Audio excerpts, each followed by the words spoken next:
Let's be real. India's basically begging China for supplies while pretending it's the one doing the negotiations. Pathetic? You bet.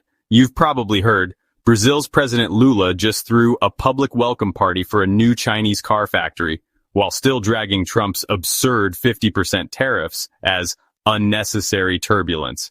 That's some serious mic drop. But let's not get dazzled. Meanwhile, India, slapped with the same Trump-style tariffs, is turning to China for trade help. And what do we find? A colossal trade deficit. Let's unwrap this mess. First up, Brazil. Lula's basically saying, hey, global investors, come one, come all. At a shiny new Chinese Great Wall Motor plant in Sao Paulo, he welcomed foreign investment with open arms. He called Trump's tariffs unnecessary turbulence, promising to raise the issue at BRICS. The plant is aiming to build 50,000 vehicles a year and create over 2,000 jobs, with exports to Latin America on the horizon. This is strategic genius. While Trump's slapping tariffs, Lula's building ties with China's auto sector, leveling up Brazil's manufacturing and trade clout. And he's doing all of this without the whining and crying which we see when others get slapped with high tariffs. Meanwhile, over in Asia, India's starting to court Chinese investments, still nervous about security, but apparently desperate for capital and supply chain fixes. But here's the thing. Trade numbers are screaming that this desperation is totally one way.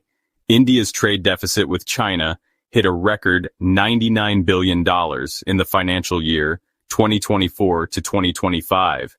Imports from China, a whopping $114 billion, jumping over 25% in March alone. But exports to China? Just over $14 billion, down 14.5%. Let me spell it out. India imports nearly 8 times what it exports to China. That's not trade, it's a donation. And there's a reason. India doesn't produce what China wants. China manufactures everything, from resource extraction, processing, finished goods to delivery. Think about rare earths, in which China mines, refines, and processes the vast majority of the world's supply, then uses these processes metals in making various different goods. Meanwhile, India's export profile to China is narrow. Iron ore, raw cotton, gems. Hardly something China can't live without. No wonder India ranks only 34th among China's import sources. Curry powder and cow dung won't cut it, I'm afraid. Worse still, India's overall trade deficit for July 2025 was at an 8-month high, $27 billion. That's more red ink than a college student's bank statement. Look, China doesn't need Indian goods. It's fine without them. But India, it needs Chinese electronics, solar cells, machinery. Imports soared over 25% in March for exactly those categories. So, what are policymakers doing? India is finally waking up, imposing anti-dumping duties of 27% to 63% on select Chinese and Taiwanese goods. Smart, but this feels like a band-aid on a bullet hole. Without building up export capacity, diversifying, or even producing locally, India's still going to bleed money. Contrast that with Brazil's game. Lula welcomes Chinese investment, strengthens manufacturing, creates jobs, and makes China a partner, not just a supplier. And let's not forget the queen of double standards herself, Palki Sharma. For years, she built her brand on rants against China, painting Beijing as the boogeyman, mocking its achievements, and cheerleading boycott China hashtags like it was a national duty.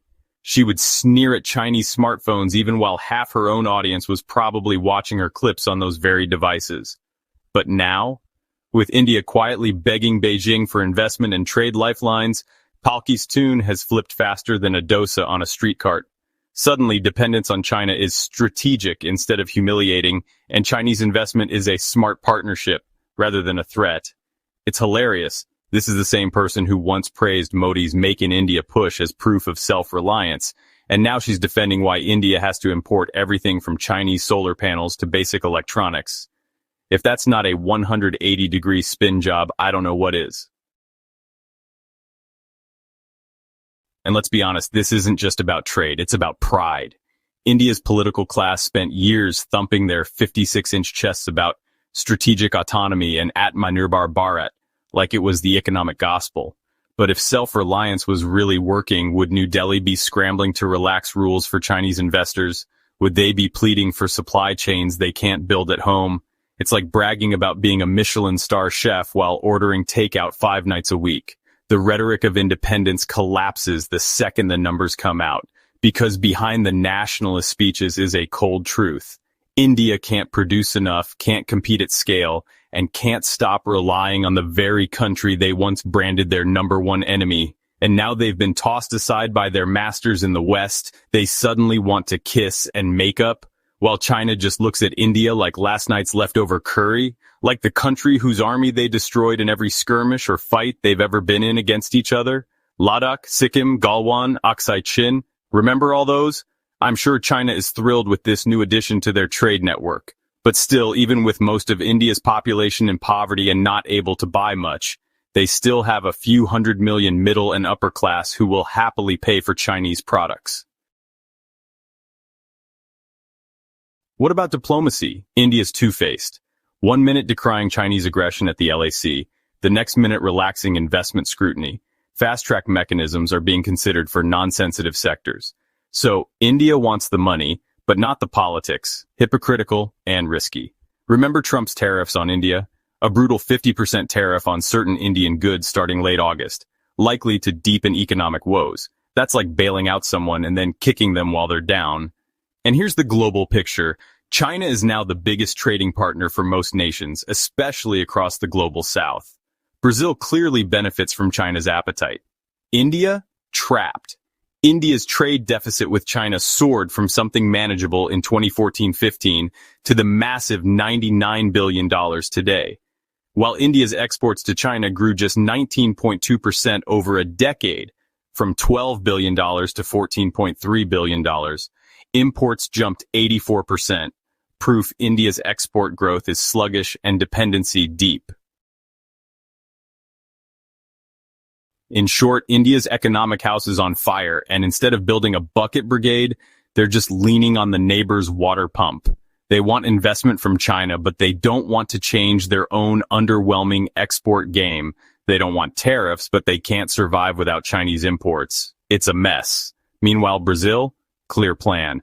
Attract investment, build factories, export more, and not play ping pong with superpowers.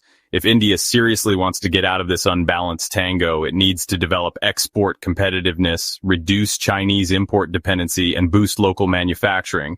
Not pretend fast-track approvals is a long-term policy. One way India could start fixing this is by actually investing in industries where it has natural advantages. Think pharmaceuticals, IT services, renewable energy, and agriculture. Instead of just exporting raw cotton or iron ore, India could add value through processing and sell finished goods. Another big piece is infrastructure and policy consistency. Investors want stable rules, reliable logistics, and fewer roadblocks. India could also build stronger trade ties with ASEAN, Africa, and Latin America, markets hungry for imports. If India wants to be more than just another importer, it has to stop playing defense and start thinking like an exporter. So here's what I'd say if I were narrating this. You better cut your dependency, India. Right now you're simply feeding the giant, and all you get is a bigger bill. In the meantime, Lula's Brazil, smart, strategic, future-ready. So hit the like and subscribe button, and drop a comment if you found this video insightful. Thanks for watching.